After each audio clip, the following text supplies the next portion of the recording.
On the podcast this week, everyone goes on a journey with their business, but are you getting the right support at every stage of your growth?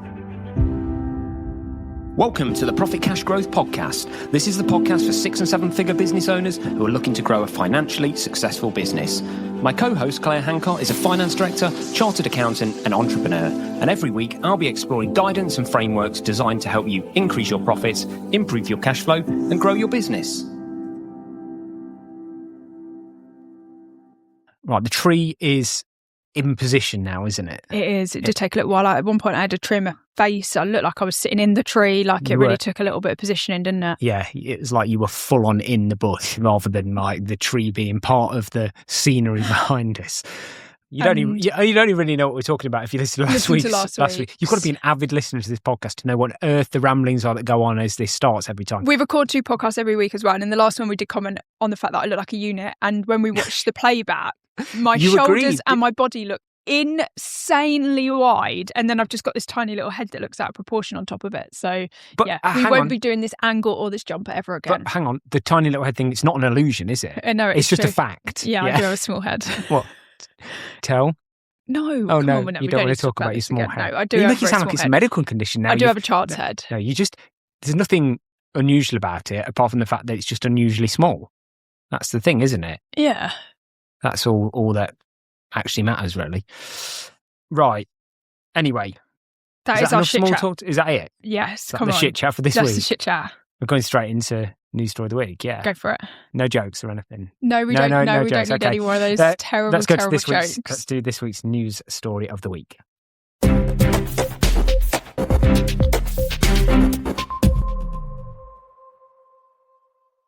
So, Claire, this week, the story is UK concrete sales hit 75-year low as house building stalls. Where do you find such riveting news? This is worrying, right? Actually, it is, because concrete sales are huge in terms of like a benchmark of what's happening with the economy. Here's a question for you, first of all, a bit trivia. What do you think the number 1 most used man-made material is? Concrete? Correct. Dun, dun, dun. Dun, dun, dun. So, this is important, isn't it? It is very, very important. It's a significant barometer of problems here in the UK. And we're not going to pretend that we don't have problems because we kind of know it. But to have a 75-year... Basically, we're currently buying... Well, as of this year, 2026, we're buying as much concrete as we were in 1950. Actually, the drops look like this. The volume of concrete sales in 2025 dropped by 27% and are currently 39% below 2023. That's massive, isn't it? That is huge. And what I think we all know is obviously there's been a lot in the media about what's happening in London and the fact that building just simply can't happen because of planning permission and the regulation and the cost around it. Yeah, the biggest part of this story is that they're leaning. I think there's loads going on here, but they're leaning the biggest part on the Grenfell regulation changes, which has stopped the building of high-rise in London. The building, there's a safety act that came in after Grenfell that hasn't been administered correctly by the government. They just don't have the people out there to sign things off. They kind of don't really know what they're doing. They're making a real mess of it. And effectively, high-rise buildings are often being stood there. I mean, some of them have been built 5 years and are just not being signed off. And they're built and they're ready to go. They're ready to live in. And, you know, you've got this, on this one hand, this whole, we need more housing. This other hand, we've got all these empty properties that are just not getting the final stamp of approval. Not necessarily because there's anything wrong with them, because the government just haven't got the people there to do what they need to do, or people don't understand what they should be signing off. It's a real mess. And house builders as well. We know that house builders have slowed down because the market just isn't there at the moment. So it's such a barometer of what's happening in the wider economy that this is really, really quite concerning. And it's not just that, is it? It's all infrastructure. You think about commercial, you think about train tracks, you think about runways at airports, you think like everything around this. Concrete is just an unbelievable indicator of what's going on in your economy. There's a really good book. I've not read it, but I really want to read it. I think the author's called Ed Conway, and it's all about concrete. Honestly, genuinely, it came out in the last couple of years, and I thought, that looks amazing. I think it's called Man-Made World or something like that. Don't quote me on it, but have a look at it. I reckon that'd be a fascinating book to read. It's all about how concrete changed the world. I'm going to treat you. Yeah. I'll get it for you. You said I can't have any more books. I did say you remember? Books. Maybe this will be a gold shelf book. A golden shelf book? You really want to know what's on my golden shelf, don't you? Don't tease me. Not in public anyway. It's coming though, isn't it? One day we're going to do the episode. We're going to do Simon's golden shelf episode, aren't we? What are you laughing at? The golden shelf episode. Let's carry on. Yes. So yes. Then they talk about house building, should be building 1.5 million. I mean, this whole joke, 1.5 million homes has become a complete and utter joke. There is now talk about... Now, what I would like to know is there any change in demand from concrete down to houses being built in a more sustainable way with different materials being used? Has that reduced the consumption of concrete? I don't believe that, because, well, we know that houses are being built in the usual way, aren't they?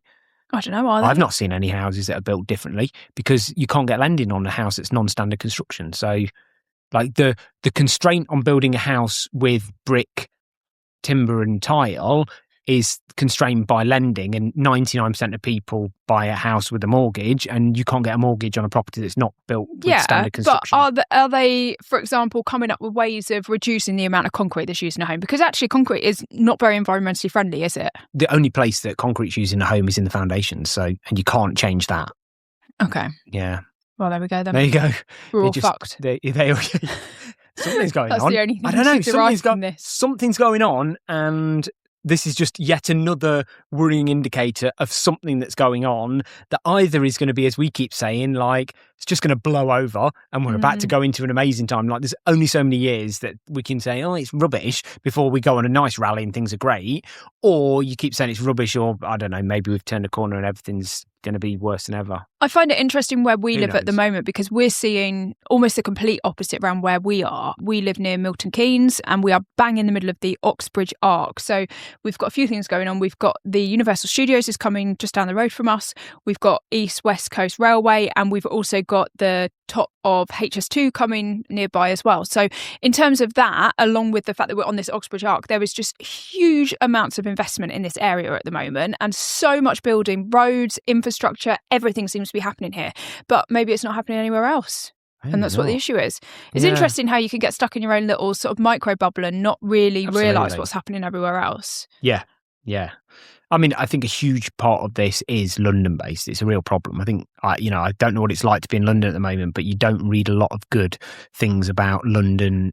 House prices have been a problem and declining in lots of areas, and they've got a problem with building places. They just haven't built new stuff in London. So it's, a lot of that's been driven by that. But interesting one. So concrete sales at 75-year low.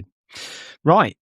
This week, we're going to be talking about the journey that business owners take as they grow their business and form a finance function to support it around it, aren't we, Claire? We are.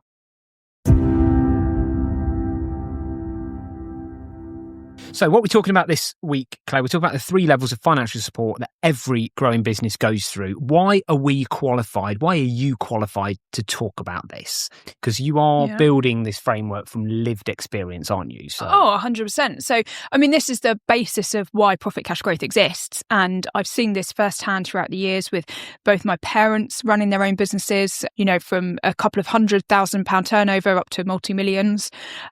You've done this. My brother has got his own business as well, and just really been quite interested in the entrepreneurial world. I saw this firsthand while I was employed and I had a job, and this is what finally sparked the idea for Profit Cash Growth, to think, do you know what, we just really need to make a change in the accountancy world, because there feels like there's this big void between the traditional high street accountants who are doing bookkeeping and year-end accounts right up to the consultants and the fractional FDs. And there is a void in the middle, which is where Profit Cash Growth is trying to work. But also from a business owner's knowledge and understanding of what's required, it's not really there, because they're getting caught up in what people are trying to sell to them rather than what they actually need. Or they just think an accountant's an accountant, which is the biggest problem that is here. And understanding, how that changes as their business journey changes. I mean, for you, generally speaking, I mean, you specifically handle businesses that are turning over about $1 million up to about 10 million. But, we are going to go through the whole journey. We'll talk briefly on what you'd need below 500,000, but it's not really the core of what we do. And then we'll talk about as you're going towards that million and as you're going towards that 10 million, what that should look like, really. Yeah. Yeah. I mean, to be honest, Simon, I'm not actually even going to touch upon the sub 500k because it's not really. I would be quite frank in saying, I'm not qualified to talk about that. I don't have any of those clients. I don't understand the world that they live in. I don't understand the problems that they have. Yeah. And it's just, I don't want to sound too flippant when I say this, but it's not my skill set, it's not my bag, and it's not my passion, know? So it's also, again, not to belittle it, but it up to about that £500,000 mark, I can say this because I've had businesses that have gone through that journey. It's just not complicated enough. I don't think it's complicated enough. The only time it does become complicated is if you're using some unusual tax schemes. So if you're on an unusual VAT rate scheme, or you've got some finance or something like that, or, if you've got multiple companies, then, you can take a 500k business and it be vastly different from a different 500k business. That's for sure. But also, I also mean it from a perspective of also the risk profile. It's not that risky if it goes that wrong at those low levels. What I would say is more important. We probably have a handful of clients that are sub 500k, and the reason we've got them is for very strategic reasons. So, for example, they have an intention to grow quite rapidly, or they have an intention to buy other businesses and grow, that type of thing. Yeah. Or we take them on as a favour, or they're people that we know or something like that. But otherwise, it's not really the area that we work with them. Because it's not my background. Yeah. It was me that started this business, so that's what it's essentially based on, is my background and my experience. Okay, cool. So let's start from the beginning then. So are we going to start around that 500k revenue? We're going to talk about what typically a business owner needs to succeed and thrive around that 500k mark.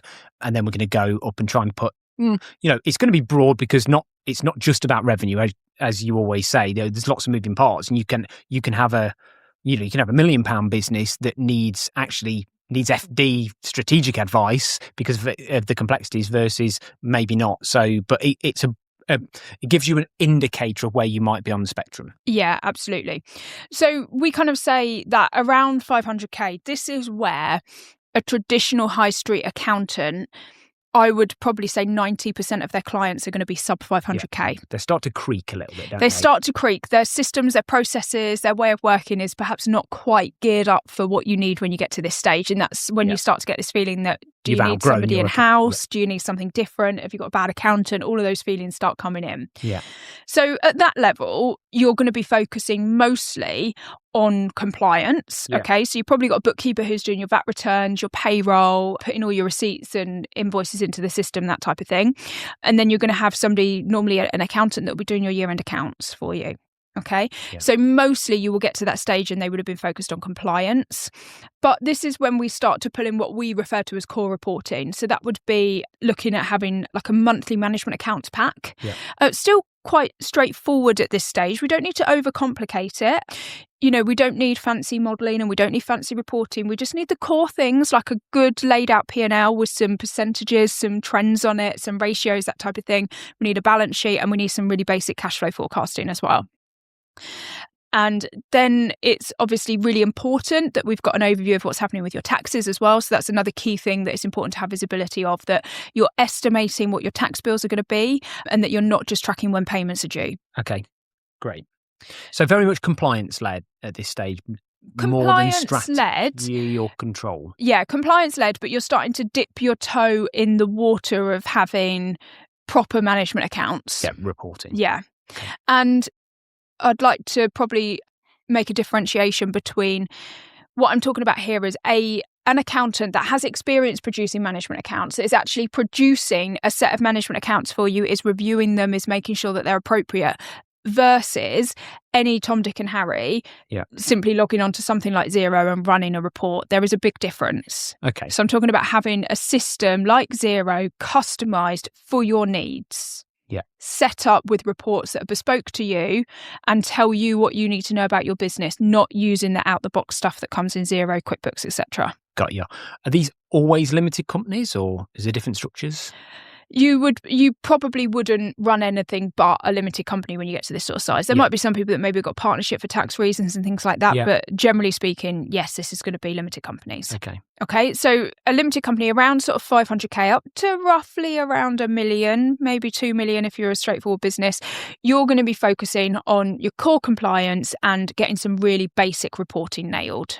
So as a business owner at this level, what is it important that I have an understanding of, and what is it not important that I have an understanding of? So for example, am I at a stage at the moment where it matters whether I know what a balance sheet is? 100%. Oh, I should know. That's what you need to be focusing on. Can you teach me to tell me what a balance sheet is, Claire? So your balance sheet tells you what is owed to you and what you own. Why do you need to know this as a business owner? I mean, there was 3 points there, but we'll come back to that. So it tells you what's owed to you, what you own, and what you owe to other people.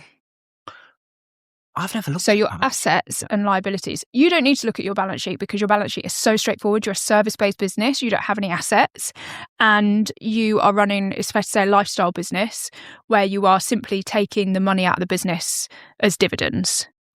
You're not building up for an exit. What about Richard Branson then? He said he didn't understand a balance sheet. Yeah, his balance sheet will be very complicated. He's got equity, he's got investments, you'll be tracking return on investment, return on assets, asset utilisation, all of that stuff comes from the balance sheet. He said he grew to like millions before he had any clue what a balance sheet was. Yeah, but he also had a good team behind him of accountants that were looking at the balance sheet and making sure it stayed So that's my point, is it, do I need to know how the sausage is made, or can I just have a really good accountant that looks at my balance sheet? You can have a really good accountant, and this is kind of where I come back to that point of, is somebody just clicking a button on a report and sending it to you on an email, or you maybe doing it yourself on Xero, versus what you would get with working with somebody like Profit Cash Growth, for example, is we call it our financial foundations package. It's like our starter package. We will prepare a bespoke set of management accounts for you. And when we're doing that, we're also bearing in mind not only what the business needs, but what the business owner needs. So what level is that business owner at? Are they a complete beginner and we're going to really take it back to basics, simple, focused on high level numbers, or are they getting a bit more advanced?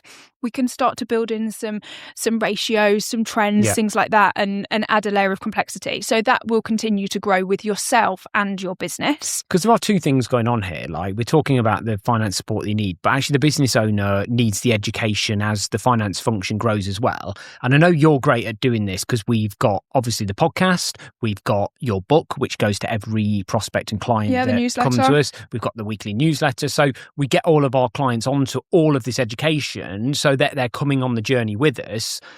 But it's like that, how important is what and when. And I guess, like you say, you can't know how good your accountant is if you're not being educated along the way as well. That's 100%. The challenge, isn't it? And that's why, even on our financial foundations package, we'll be wanting to meet with the business owner at least twice a year to have that more strategic conversation with them. Let's have a look over these accounts together. Let's see what's significantly changed. You know, we can do that more frequently if we think it's relevant or there's something significant happening, but otherwise there's a minimum biannual.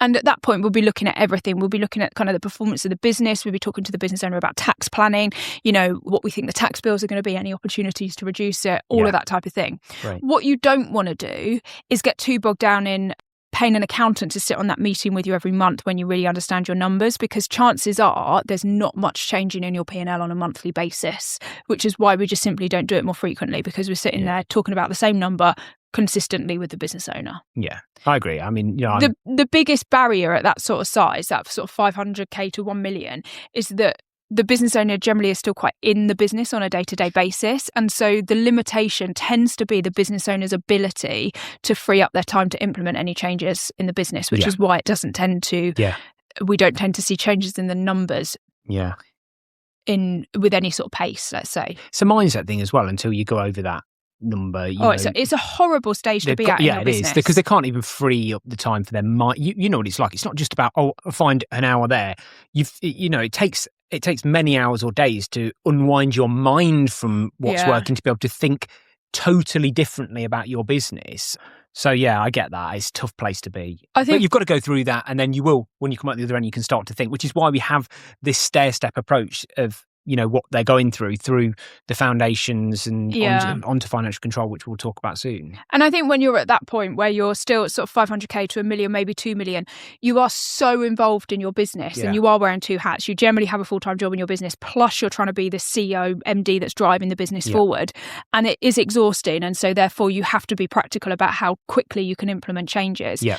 And often that stage is the hardest for a business to push through and come out the other side. I think once they get out the other side and as a business owner you become more of a pure MD role, you start to see quicker growth because your time is completely focused on growth. And there is an argument actually at this stage for why it's even more important than later on to get a good accountant, pay the right money for that accountant, because the biggest mistake most people make is because you're trying to build the business and everything's tight, you're trying to put the cheapest accountant in place. And actually what you need is someone that's not going to distract you, that's really got your back with the numbers, got your back with the compliance, going to put a set of reports to you when you need them, and he's going to just tell you what to do at that stage, because you don't really have the time to think about it. You just need to grind your way through that 500k mark into the million, and then you can take a step back and start to enter the boardroom with the accountant and have the conversations. And most people actually, it's a false economy, isn't it, to just go with the cheapest you possibly can at that stage, because actually it just becomes a massive derailer and distraction for the growth of your business for you. Yeah, and you're right. What you're actually trying to do at that stage is just lay the foundations for what's about to come next. And if you lay them wrong at that stage, they become a nightmare at the next stage to get great information out of them, doesn't it? And that leads us nicely, Simon, perfect segue there, to the point that most business owners come to speak to Profit Cash Growth because they have a mess. Their business is now turning over 7 figures. They don't trust any of the numbers that are coming their way if they're getting them. There's red herrings all over the place. They get tax bills by surprise. They don't understand what's happening. They find out they're loss making, or they find out they're making loads of money and they've got a huge tax bill. And there's too many surprises and questions. And that's because the foundations and the systems and processes haven't been sorted at the beginning. So at the start, it's the financial foundations. You're really just focusing on compliance and getting some really basic quality, but basic reporting coming out to you. Then you move into the next stage, and we refer to this as financial control. Typically, this would be a financial controller or a finance manager that's managing this stage of your business for you. And this is where you really move from processing data and kind of box ticking to really thinking about operational efficiency, putting scalable processes in place, building reports that really drive change in the business. Again, with this, you're going to need your basic compliance. You're going to need your monthly management accounts pack. That's obviously going to be quite obvious, but your monthly management accounts pack is going to start to become a little bit deeper. You might start to have like divisional reporting, or reported profitability per customer, profitability per product, profitability per team member, profitability per business unit, all of those types of different things that you could start to layer on to get more bespoke and insightful information. But also, you're going to start to introduce more around cash flow and planning at this stage. So this is going to be when you start to have a look at budgeting and forecasting, probably on a biannual, quarterly basis. You're going to want to do a deep dive and sort of think, where are we going for the year? Are we on track with our targets? All of that type of thing. Now, I'm not a big fan of doing these really complex spreadsheets. You can keep this really high level and straightforward, but it is about looking forward, setting some goals, and then seeing whether you're on track or not. It's not about doing really complex financial models for the sake of it. Okay. But also at this stage, your business is becoming more complicated. You've got, hopefully, more money left in the bank at the end of every year. So your tax bills are getting higher. You've probably got some spare cash that could be invested in something. You might be faced with some significant opportunities for growth, all of that type of thing. Maybe some acquisitions, maybe you're thinking about exiting. And that's where you start to think that you would want to get a finance director introduced into the business. But at this stage, it's probably still quite ad hoc. So a lot of people will come to me and they'll be like, my accountant's really shit. They just file my tax returns every year and I never hear anything from them, so I need an FD. And it's like, well, no, hang on a minute. You're like plugging this like hairline gap with a bloody tractor. Yeah, we've gone from level 1 to level 10. The problem is they've overdone it. Yeah, they're trying to overcompensate for the problem rather than solve the problem. Yeah, I see what you mean. Yeah, so this is what we would say is like the interim. Is actually you've got a really capable person, a financial controller, a finance manager, a properly qualified person, not just somebody with the job title. Yeah, that is actually running your finance department. Yeah, they're not just looking after your books and entering data. They're running the finance department. They're responsible for training and upskilling the team. They're looking at your processes, but they're also focusing on the reporting that you need for the business and the data, making sure that your data's good quality, you can rely on the reports, all of that type of thing. Yeah. And then you've got a finance director when you need them. Yeah. So typically on like our middle package, on the financial controller package that we have, people will have a quarterly check-in with the finance director. Yeah. And then if there's anything outside of that, we can have more regular check-ins. If there's something going on like an acquisition or something like that, we can dip in as frequently as is needed. And the reality is at this stage, you say I need a finance director, but you don't want to pay the £125,000 all-in cost that it costs to get the right person. So the business owner does one or two things. They could go down the wrong route, which is put a job out with finance director on it and a 40 grand salary. Yeah. Or they could come to somebody like you and actually get the 120 grand finance director, but they just get a fraction of that person because that person's also dipping into 5 other businesses. And that's impactful, isn't it? Yeah. I mean, the starting salary for a decent FD in the south of England is 6 figures now, plus package, plus bonus, blah, blah, blah. Yeah. So if you're thinking you can recruit a finance director as the only person in your finance team, then it's a complete waste of money, because if you've got a finance director that is happy to get their hands dirty with bookkeeping and producing management accounts and things like that, they're probably not as experienced as an FD, because certainly when I was an FD, I wanted to be an FD. Like I wanted to do the strategic stuff. That was what I was skilled at. That's what I studied for. That was what I enjoyed. I didn't, every now and again you'd have to get your hands dirty, but I don't want it a core part of my job. Yeah. So if you're getting somebody that's willing to do that, you're probably not getting the right level of person. The right person, yeah. That can really deliver on that strategic stuff that adds so much value when you need it. And actually, it's a bloody nightmare, isn't it? Because we see it when people come to you where they have done that and they've given this title, they're running the whole finance function, but they've not got the experience or anything. And actually all they've done is made the situation so much worse. And they've caused a nightmare. And that's the red herring that you've got to be so careful of as a business owner. You've got to be so careful of trying to, get everything you need, but you can't afford it. And this is it's great that people like you are out there, because it does give people that stepping stone to get to where they want to get to, perhaps. But trying to do it the other way just invariably just never works. I can't stress how much this financial controller level is all about processes and systems, because the growth journey, if you can get to this sort of stage of being sort of probably like 2 to 5 million, if you can get to that stage in your business, maybe 1 million if you've got aggressive growth plans, if you get to that stage, getting past that, you're more likely to see rapid growth. You're more likely to have these acquisition opportunities, exit opportunities, investments, debt, all of those types of things. So therefore, having really quick access to data, having numbers that you can rely on, but also being able to continue to grow your business at a good pace and not have to keep putting people in your finance department is really, really important. So you've got to get this foundational level and be able to know that appropriately qualified, skilled person is running your department and you don't have to get involved. Yeah. That is also really, really important. And I heard a guy I've been listening to a lot, because we're going into software, and he ran a software with this guy called James Ashford, and he talked a lot on podcasts about, he was like a serial entrepreneur, and I think he did 10 businesses that all failed before he finally hit a home run with this one. He said, and he learned on the go, and what he learned on the go as he went through it was that he never had a finance function that met the needs of the business. And when his business finally hit and he sold it for over 10 million quid, it was because he spent he defined this. He said, I recognise that until you spend 3% of your turnover on your finance function, you're doing your business a disservice, and you're constraining your business from growth, and you're more importantly constraining your business from being in good order for a sale at the end to get the maximum value for that business at the end.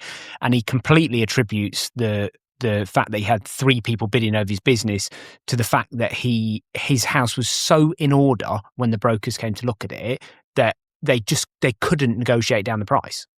And this is what you want. You need everything in good order. You just need everything to run like clockwork. Number 1, to free up your mind. Yeah. Number 2, to set you on the right path for growth so that you don't have a headache as you do expand. Yeah. And number 3, because you just never know what's around the corner. Absolutely. the opportunities, but also the pitfalls that you're going to need to respond to quickly are going to happen at this stage. You know, the make or break situations, and you need data available. You need to just know that everything's working like clockwork. You don't have any skeletons lurking in the closet either. You know, that's everything that a financial controller will do for you. And he didn't even get to the next stage we're going to talk about. His business was about 1.5 million turnover when he sold it out. It just had a high multiple because it was a software company. Yeah. But as you get above that, towards that 5 million mark, you need another level. And only then do you usually need that, don't you? Yeah. So the point at which you kind of need not a full-time FD, but we would say more regular check-ins with an FD. So we then have our top package is what we call finance strategy package.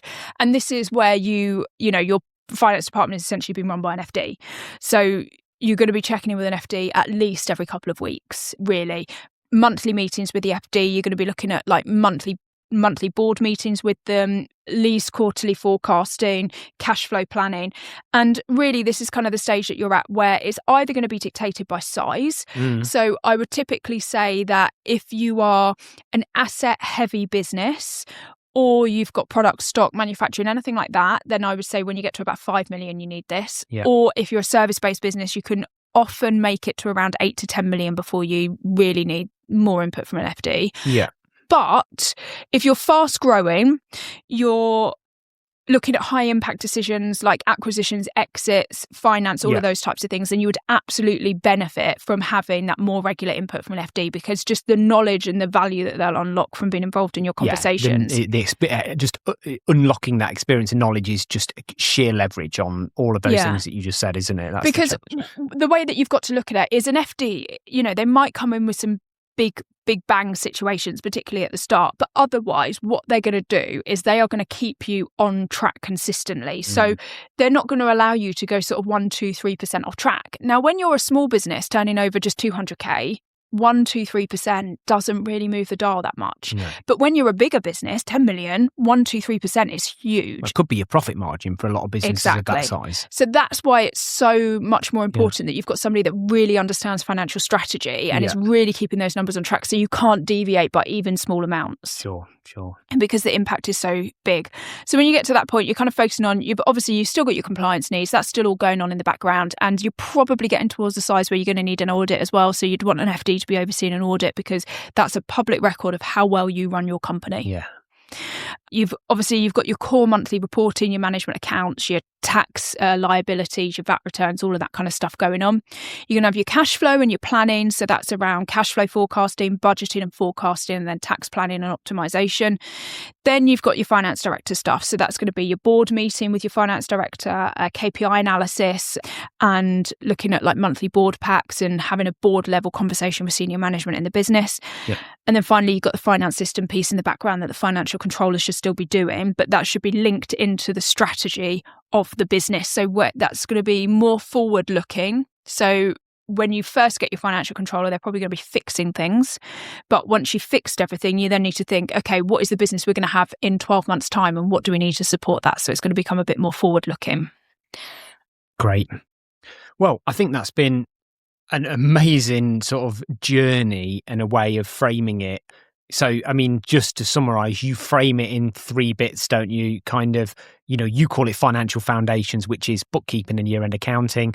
And management accounts. Basic management account. You call, the bulk of it for the sort of 1 to 10 million, the sort of financial controller sort of position, which is all about great processes, great reporting with sort of FD input. And then you've got finance strategy, which is bigger business, more FD input, much more complicated, faster moving, that type of business. Strategic, moving the dial stuff. Absolutely. Brilliant. Thanks, Claire. That's been really, really helpful today. And let's move on to this week's Profit Cash Growth Extra.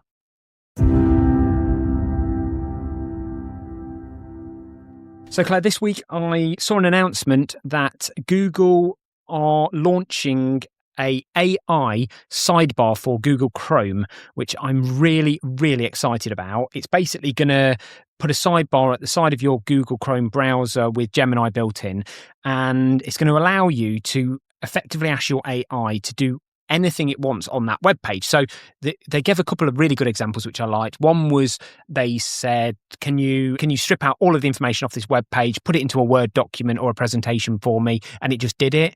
It also can take control of the pages itself. So you could ask it to analyze everything in this website and, put it on in a spreadsheet, tell me X, Y, and Z. So it's really, really cool. I've been waiting for it because it's like... So is it ChatGPT or is it No, it's Gemini? It's Gemini. Gemini, so it's Google's It's one. their own AI that's going to be built into it. Now, this is interesting because I've been hearing really good things about Gemini. We've had ChatGPT like a business plan from the very early days. We've been quite into it and we're into the app and all of that kind of stuff. But we're hearing very good things about Gemini. And we did a podcast probably about 12 months ago now, which is AI the end of Google and have they been too slow to react? But they're coming out with some fantastic features. It's really proving now that they own the real estate, you see, that everyone has. And the switching costs of people moving from Google Chrome is just not going to happen. So by default, by embedding all of their AI into all of their architecture and infrastructure that they have, I think they're going to win the game here because OpenAI don't have any of the infrastructure. They just have ChatGPT and it's difficult. Do you know what annoys me about ChatGPT? And I really feel like this summarises everything that you need to know about a business's attention to detail is that how long has ChatGPT had this problem for that when you speak into it, it's in Welsh? Yeah, that is poor, isn't it? That is just absolutely the reality ridiculous. Is they're just, all they're interested in is speed, isn't it? They just want to be first out with everything. They release their browser and everything. It's always half-baked, isn't it? Yeah. And I get the whole MVP thing and whatever else, but everything they're doing is a little half-baked, whereas Google have just held back and they're trying to do things really well. Yeah. And the other one that is doing it really well is Claude. And people are,